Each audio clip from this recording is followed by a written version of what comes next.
Close your eyes and imagine a place where space itself is torn apart, where time slows down and where even light can't escape.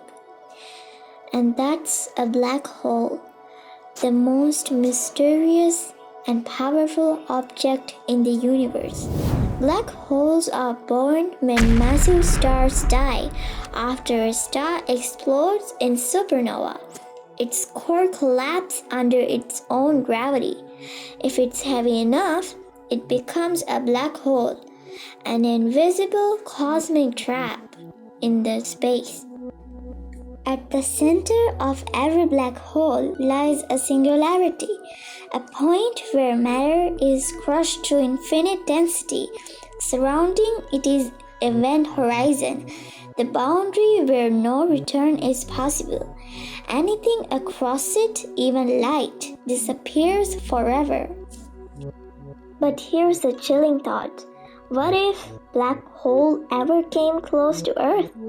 Its gravity would stretch our planet, pulling oceans, land, even air itself.